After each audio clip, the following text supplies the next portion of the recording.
From the Digital Media Center, on the campus of Southern Oregon University in Ashland, Oregon. This is Ramping Up Your English, an educational program for intermediate level English language learners. Here's your host for Ramping Up Your English, John Letts.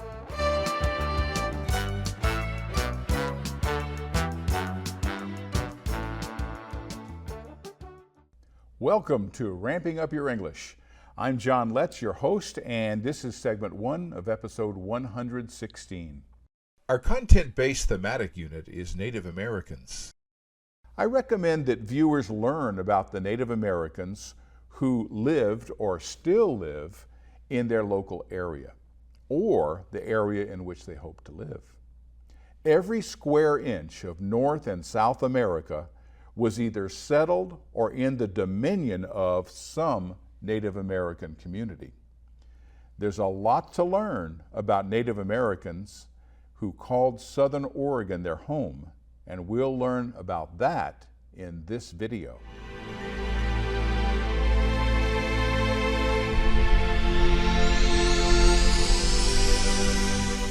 Set like a jewel among Cascade Mountain peaks in southern Oregon, Crater Lake has no equal. Its pure water gives rise to rivers miles from its rim.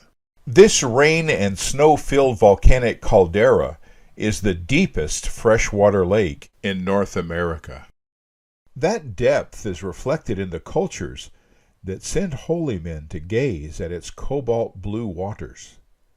Depth in time and depth in spirit. Crater Lake is also a part of a living landscape of the Takelma Indians. The Rogue River rises from west of the deep blue lake and nurtures a culture thousands of years old. It begins as a spring. It quickly becomes a raging river. Cutting channels through volcanic rock, the Rogue squeezes between abrupt cliffs. Then it settles down with placid segments of incredible beauty. It cuts a deeper channel on its way to the Pacific Ocean, and all along this varied course, people are part of this living land. Traditional native storyteller Thomas Doty describes this geography from the eyes of the Takelma, who lived in this region for thousands of years. We look at our world as the great animal that is the world. And the lifeblood of that world is Kalam, or what we call the Rogue River. It's the lifeblood of that great animal. The head of the great animal is that big round Crater Lake, that big round head up there at the eastern part of our world. The neck of the great animal, what we call Gwyn Targabakdanda, which means literally the nape of the earth, its neck. That's Boundary Springs, where the Rogue River starts up near up near Crater Lake. The ribs of the great animal, the center of the animal, the center of the universe are the two table rocks along the river. And then the rear end of the animal, that's Gold Beach. We call that Daitagayakumada, the rear end of the earth, its tail, and that's where the river flows into the ocean. Now, that's just a part of the story. That's kind of the static picture, but it's also very much alive and moving, like everything in our culture is very much alive. And so we see the lifeblood of the world. We see the river as a symbol of our lives. So up at Boundary Springs, with the river gushes out of the hillside and from 5 different springs, just really fast. It's a full-blown river, and it's like birth. Boom, you're in the world, right? And then like childhood, you are rushing down, that river's rushing down through the canyons out of control like childhood, down through the Rogue River Gorge, down through Takelma Gorge, ripping right along. And then as the river comes into its middle life, where it's going sometimes slow, sometimes fast, going along the, by the table rocks, the middle life of the river.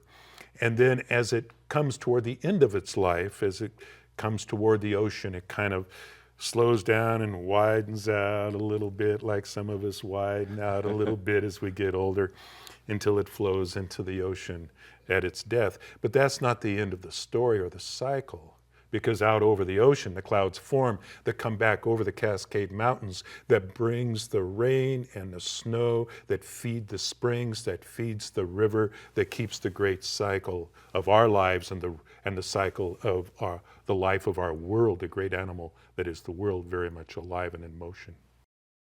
Other life along the river includes those with 4 legs: the deer, the bear, and the elk. Doty says the bear has special significance to the Takelma. Bear is very important. We often refer to him as Great Bear in the Sky, and Bear in our mythology is in control of the seasons. We see Bear as the Big Dipper constellation. Also means, Ursa Major, Big Bear, right? Yeah. And that constellation circles counterclockwise through the night around the North Star. Well, that's Bear dancing around the fire in his lodge. And as he's dancing around that fire, he is sending the seasons circling through the year. So that when we do our dances down here on the earth, our circle dances, we always dance counterclockwise here locally to honor the Great Bear in the Sky and to help keep the seasons moving through the year. A large stone at Table Rock represents Bear to the Takelma. Yeah, Lower Table Rock. It's near the summit of. At one point, as you go up the BLM trail up Lower Table Rock, there's a point toward the top that it's joined by the old time Indian Trail, and they're actually the same trail. And so, as you come up to the summit of the rock, you see this bare rock in the middle of the trail, and so as the seasons would change through the year, we would climb up that rock, up Lower Table Rock, and we would pass the Bear Rock, and we'd pat Bear on his nose lightly, not to wake him up, if it was that time of year, and thank him for the seasons, and then a ceremony would be done on top, a bear dance, always circling counterclockwise. And so the Bear Rock is a physical representation there on Lower Table Rock in the center of our universe. That universe was alive with boundless beauty, shared by various Native American groups in southern Oregon.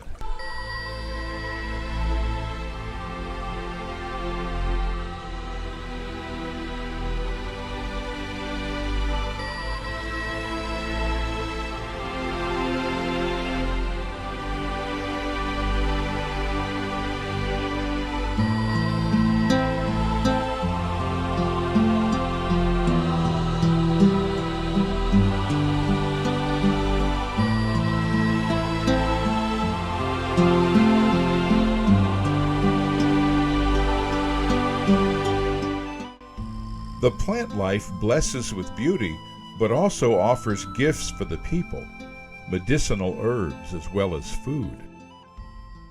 Well, traditionally, back in the old times, salmon, the 2 biggest were probably salmon and acorns.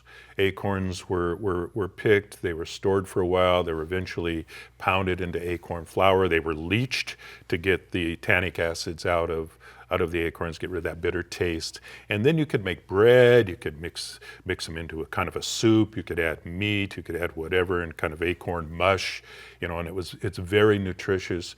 And along with what other animals like deer or the salmon, but also other plants like the camas, yampas, all of these different plants. The women were masters of knowing the wisdom of where to find the food, when to find it, and how it was prepared. And that wisdom passed along through a very matriarchal culture that the Takelmas were for thousands of years, is still passed along today. And so it's the women who carry that knowledge and the stories associated with that knowledge that ensured that there would always be plenty of food for the Native people. Thomas Doty explains the Takelma view of the world. Everyone is people. Everyone is people. There are the animal people, the 4-leggeds. There are the salmon people who are the swimmers. There are the bird people. There are the rock people. They're the oldest people, and they are the first storytellers. And you can still find their stories carved and painted on the rocks. all of these different people, and the ground people, and the grass people who are the dancers, and the tree people, the one-leggeds, right? And of course, there are the human people as well. And all of these people are equal in importance to make our world a healthy place. The salmon people have a special relationship to the Takelma and their neighbors. Thomas Doty explains. Back in the old time, back in the myths, we made a deal with the salmon people. They lived in old-time villages at the bottom of the river, and these wonderful villages. And our deal was this. We said, you give us food, and we will ensure that your species not only survives, but thrives. And that gave way to creating the salmon ceremony, which is based on reciprocity, giving back to those who have given us so much. And so a fairly elaborate ceremony established by the Dragonfly brothers and another old-time myth at Tillameek, which is there along the Rogue River outside of Gold Hill. That became the home there at the falls of the sacred salmon ceremony. And it was the only ceremony for a very long time for hundreds of miles around. So people came up from California, they came over from the Klamath Basin, they came up from the coast, down from the Willamette Valley. They did this ceremony before any of them went fishing. All the tribes come together right here, thousands of them. Every tribe here in Southern Oregon. The estimate was that at these salmon ceremonies, that there might have been 4,000 to 5,000 Native American coming for these gatherings, because it was a huge trading event. Of course, a huge feast and party, and a chance to see people that you maybe only saw once a year, and arrange weddings or whatever, just a big gathering. During the winter, the Takelma gathered in their winter villages, sheltered by plank pit houses. The house is the center of the family, the heart of the family, where the village is the heart of the culture. And every Takelma myth begins with the words Wili-yo-wo, which means there was a house, or a house there was. So each of the stories begins at that important center of the house. The culture bringers to the Takelma are the Dragonfly brothers, bringing a duality to Takelma cosmology. Dragonfly is sort of trickster and culture bringer all rolled into one. The Dragonfly brothers travel up the Rogue River, changing things, making the world ready for the arrival of the human people. And when they arrive at Tillameek, they establish that as the salmon ceremony place. And when they arrive at the Table Rocks, the place they're going to live their lives, they turn into the two Table Rocks. They arrive at that place, and they become the center of the Takelma world. And Elder Dal Dal being Upper Table Rock, Younger Dal Dal being Lower Table Rock. And so that's basically their story. Doty says the Rogue River Valley is blessed with many sites that are sacred to the Takelma. Mount McLaughlin, for instance, is Walamka. It literally means the floating mountain. And a long time ago, the mountain was floating around until it found a place to live. And then it settled down onto the crest of the Cascade Mountains and became the home of Acorn Woman, one of the most powerful of the medicine women in our Takelma mythology.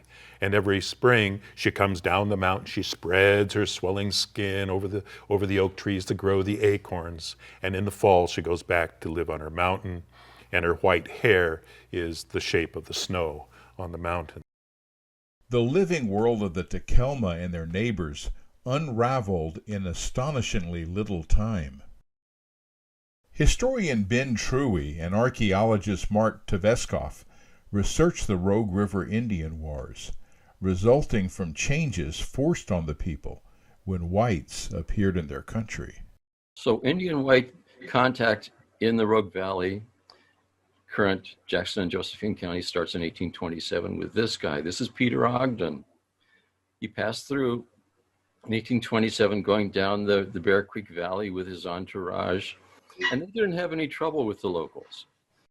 This changed when the people were terrorized by an army unit marching through to California. The escalating violence is reflected in official reports of killing Native Americans and destroying their villages and food supplies.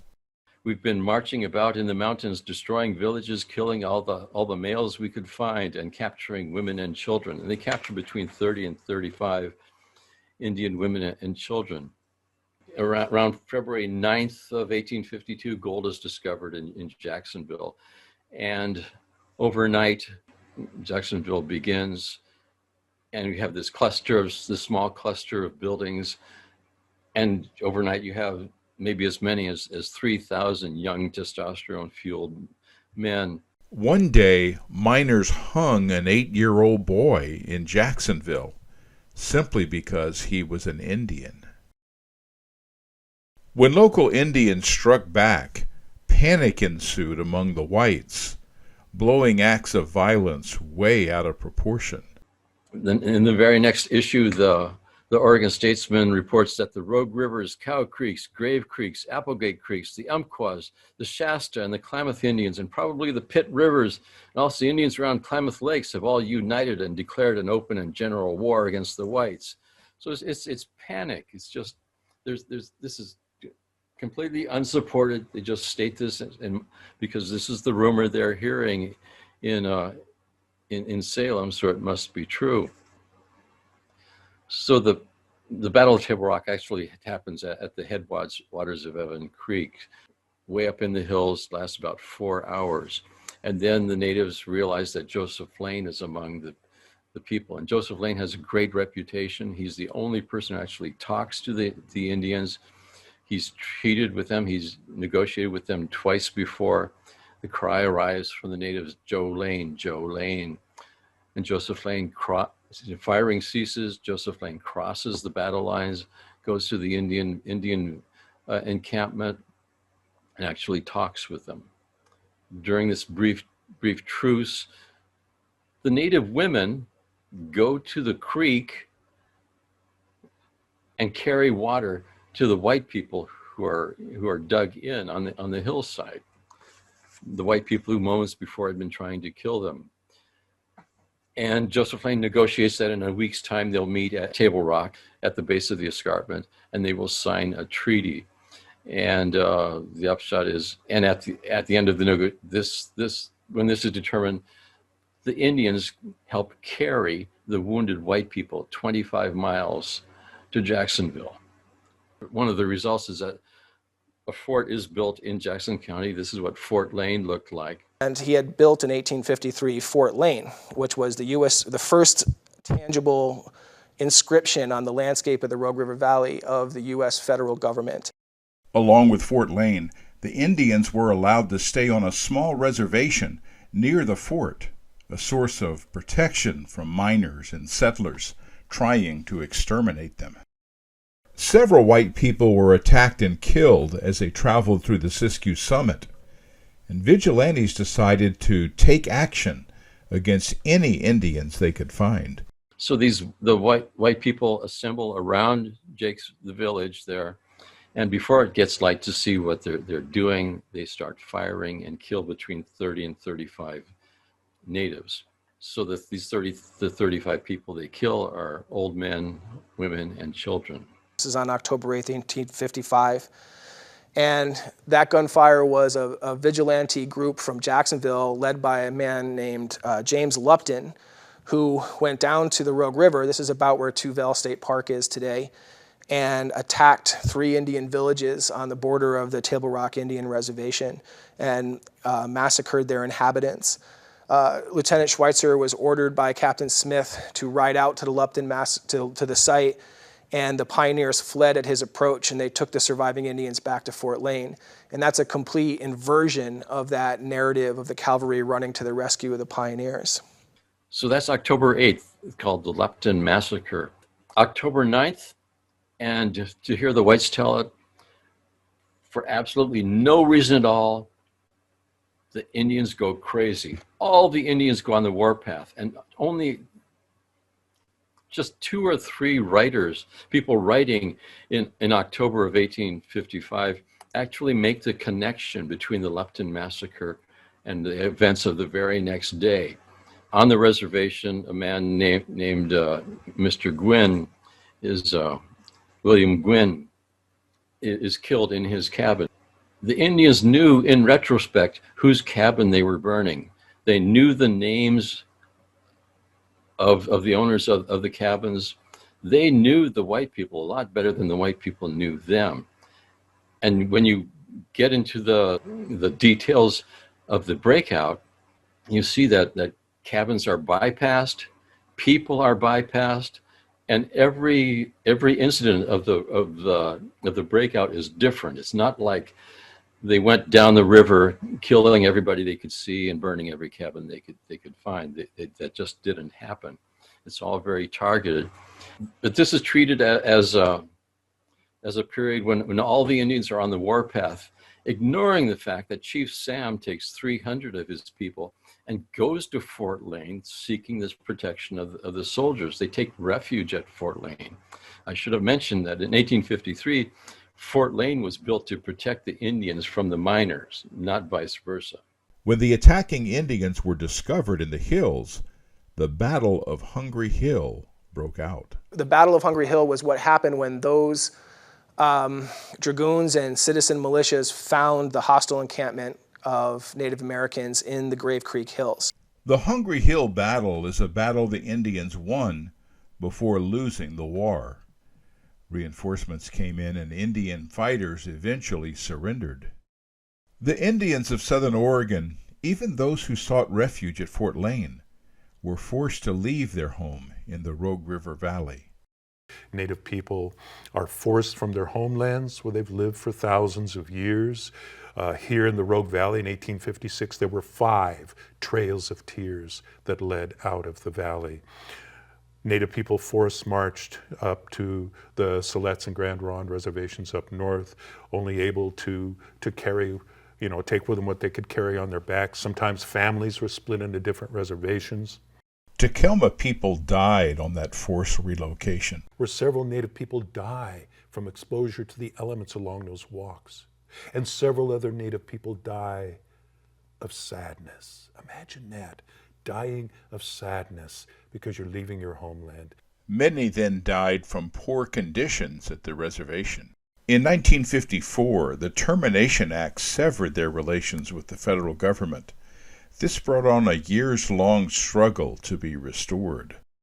On November 18, 1977, the Siletz became the second tribe in the nation and the first in Oregon to regain federal recognition as an Indian tribe after having been terminated by Congress. With the enactment of the Siletz Reservation Act in 1980, the Siletz tribes regained 3,600 acres of their former 1.1 million acre reservation. It paved the way for the rest of the Oregon tribes, the Western Oregon tribes, to be restored. It was time for another restoration. The salmon ceremony, welcoming back the salmon on their spawning migration, had not been publicly celebrated in nearly 150 years. That had to change, and Takelma elder Agnes Baker Pilgrim made sure that it did. Yeah, Grandma Aggie brought the salmon ceremony back in 1990s. We first brought it back to the Applegate River because the land at Tillameek, the traditional land, wasn't available at the time. And the ceremony was done out there for many, many years. And then when this land became available in 2007, we got together and planned out bringing the ceremony back to its original place at Tillameek. And that happened in 2007. And the ceremony was done for a number of years. It was magic. You hear the sound of the falls. She was singing in Takelma, and there were drums. It was the first time since 1850, when all these people were marched out of here, that the elder of the Takelma made it to that spot. So I came today to sit in the same place where my father sat and letting people to know that we are carrying on the culture and the traditions of our people here. Grandma Aggie saw the Savage Rapids Dam and 2 others removed from the Rogue River. Then, near Table Rock, the Gold Ray Dam, at 100 years old, began removal. Now the sacred Table Rocks look down at the free-running Rogue River. Within a year, salmon made their egg-laying reds at the site of the former dam. As the salmon start to return, Doty asserts that the indigenous people are here to greet them. You know, we talk about a lot of the traditional things kind of in the past tense, and I guess that's okay for things we don't do anymore. But one thing that we try not to do is to talk about Native people in the past tense, because we are still here. And here in the valley, there are thousands of Native people now from probably 40 different tribes, and a small part of those are perhaps Takelma or Shasta in the valley here. But we have a word in our Takelma language that kind of dramatizes this, and it's Emetikliak. And it's also the name of the sculpture in downtown Ashland. It means we are here, but it means even more than that. It means we are here, we are living in this place, we are breathing right in front of you. Emetikliak. So we are still here. One way of teaching that wisdom was inspired by Takelma elder Grandma Aggie. Writer Tish McFadden wrote a book inspired by Grandma Aggie's teachings. The book, Upriver to Morning, evolved into a full curriculum, opening the eyes of students to the wisdom of Native American thought and values. Grandma Aggie gave her support and blessing to the project. Tish McFadden brought it into the classroom to see how public school students would respond. And you are sitting there with a lovely room full of combined classes of second graders or fourth graders. And I did that at Walker School in Ashland, Oregon, and it had a tremendous experience. With the fourth graders, I made 5 visits, and I got to read the story in a very active way.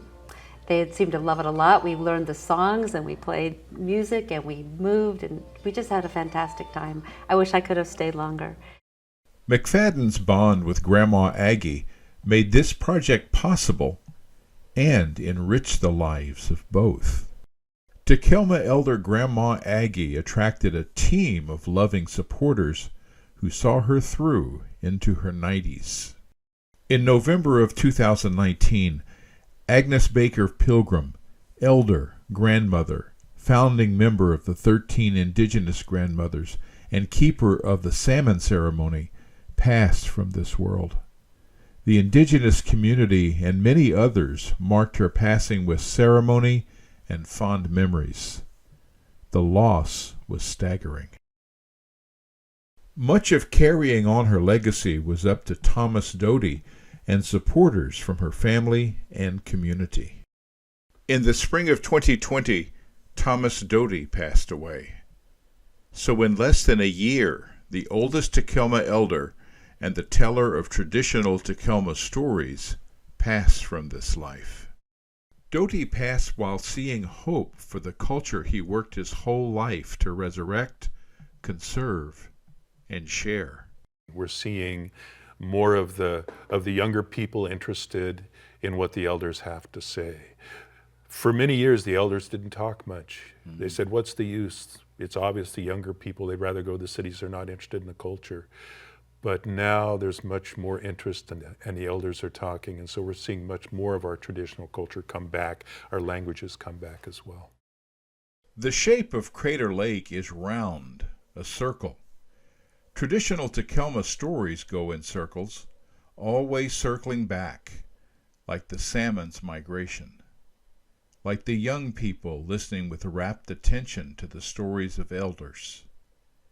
The circle from here, only time will tell.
You can watch this episode of Ramping Up Your English on archive.org/details/RogueTV.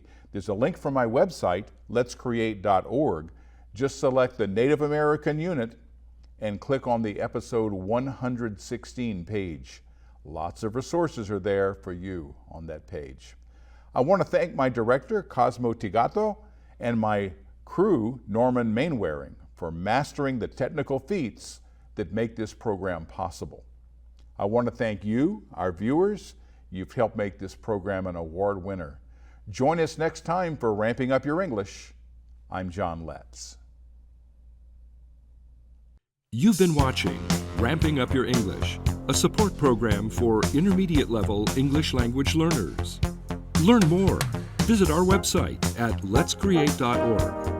You can also watch or download today's program at archive.org/details/RogueTV. Join us next time on RVTV Voices for Ramping Up Your English.